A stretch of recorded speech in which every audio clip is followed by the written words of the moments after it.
Sir जय हिंद। Group captain UK Devnath sir, जय हिंद। बहुत बहुत शुक्रिया समय देने के लिए। Thank you sir. जय हिंद राजेश।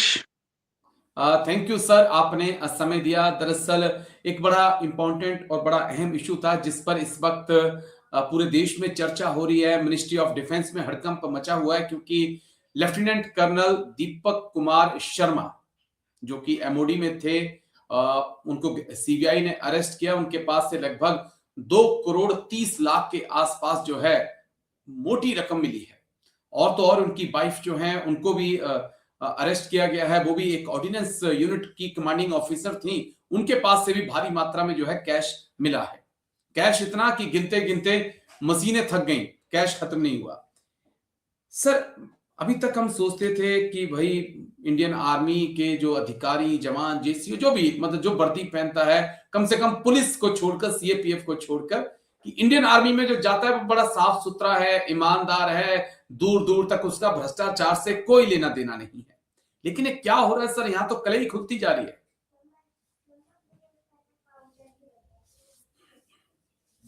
हाँ राजेश, मुझे भी समझ नहीं आ रहा क्या बोलूं।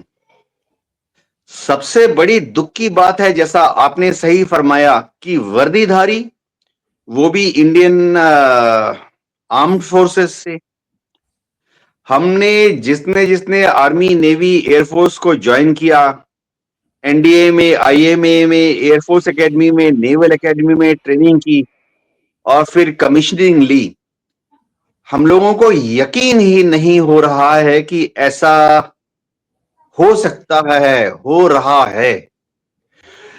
राजेश, इसके पहले अगर मैं याद करूं, कभी 10 साल में, 5 साल में कोई इक्का दुक्का ऐसी खबरें आती थी, लेकिन इस खबर ने तो टोटल हैरान कर दिया, परेशान कर दिया। हस्बैंड फौज में अफसर, वाइफ भी फौज में अफसर, दोनों उच्च पद में स्थित और इस तरह की कार्रवाइयों में लिप्त।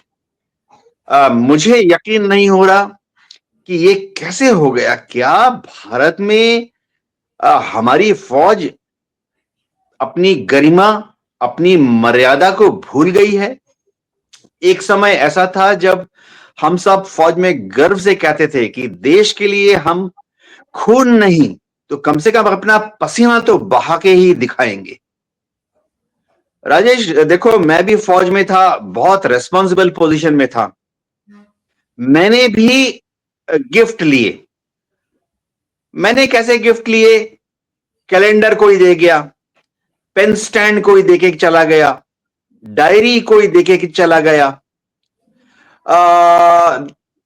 त्योहार के टाइम में कोई 1 किलो 2 किलो मिठाई का डब्बा देके गया जिसके अंदर गुलाब जामुन या बर्फी ही है और कुछ नहीं।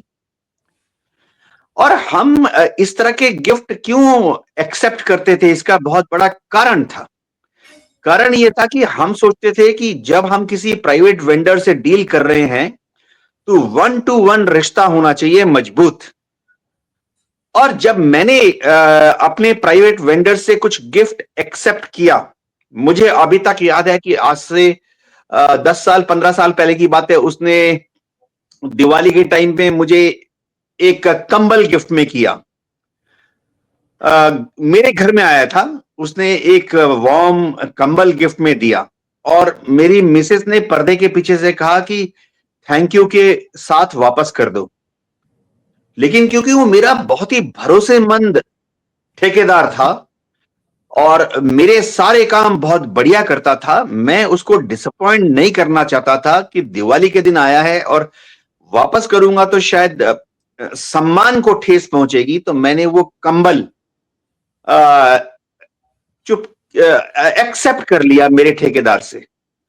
तो एक समय था कि आप इस तरह के छोटे छोटे गिफ्ट ठेकेदार से लेते थे क्योंकि कोई ओकेजन होता था जी। न्यू ईयर हो गया, कोई त्योहार हो गया, कोई शादी ब्याह का पर्व है। लेकिन ये जो घटना आई है, इसने मुझे और मेरे जानने वाले सभी ऑफिसर्स को दिल से, दिमाग से झन्नाकर झंझनाहट पैदा कर दी है। जी राजेश। मैं यही सोच रहा हूं सर कि देखिए, कमांडिंग ऑफिसर कर्नल बाली की बात मैं कर रहा हूं जो ऑर्डिनेंस डिपो की कमांडिंग ऑफिसर थी और वहां पर हर महीने 2 महीने में वो दरबार भी लेती होंगी और अपने नीचे जो जवान है 200 400 500 जवान उनको नैतिकता का पाठ भी पढ़ाती होंगी कि ऐसा नहीं करना है, वैसा नहीं करना है, हमने ये नहीं करना है, हमने वो। ये डबल स्टैंडर्ड कहां से इंसान ला सकता है? क्योंकि अगर हस्बैंड वाइफ की दोनों की सैलरी को मैं मिला दूं तो मोटी मोटा आंकलन मेरा है कि 3 लाख तो हर महीने की सैलरी उनके पास आ रही थी। उसके बाद भी और पैसा चाहिए। कहां? अभी तक तो हम पुलिस को देख के हंसते थे कि भाई ये तो भ्रष्टाचारी हैं, पैसे खाते हैं, ठुल्ले हैं, वहां से इनको 10 रुपया मिल जाता है, 5 रुपया मिल जाता है, हजारों का कमीशन खाते हैं। लेकिन अब ये दाग अगर भारतीय सेना की वर्दी पर भी लगेंगे तो सर ये फिर अच्छा नहीं है, इस वर्दी के लिए अच्छा नहीं है।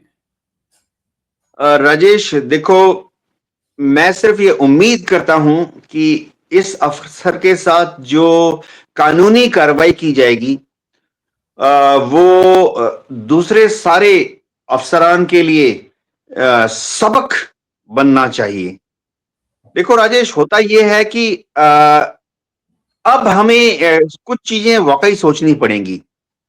एक, क्या हमारा अफसर सिलेक्ट करने का तरीका, यानी सर्विस सिलेक्शन बोर्ड में जो 5 दिन का इंटरव्यू होता है, वो सही है? हम वो 5 दिन के इंटरव्यू में क्या हम उस बच्चे से जो साइकोलॉजिकल टेस्ट लेते हैं, क्या हम कुछ चेक करते हैं कि उस बच्चे में कोई नेगेटिव टेंडेंसी है क्या, भ्रष्टाचार पॉइंट ऑफ व्यू से? 5 दिन तक हम जांच लेते हैं, ठीक है, दिमागी तौर पर मजबूत है। 5 दिन तक एसएसबी में हम जांचते हैं कि देश प्रेम की भावना सही तरीके से उसमें है कि नहीं, क्या उसमें कोई मिस एडवेंचर या ज्यादा जोश है कि नहीं, क्योंकि ज्यादा जोश भी हमें फौज में नहीं चाहता चाहिए होता है। तो शायद एक समय आ गया है कि जब हम एक बच्चे से, बच्चा ही होता है 19-20 साल का, एसएसबी के दौरान ये भी चेक करें कि क्या इसमें कोई क्रिमिनल टेंडेंसी है, क्या इसमें भविष्य में एक भ्रष्टाचारी अफसर बनने की टेंडेंसी है।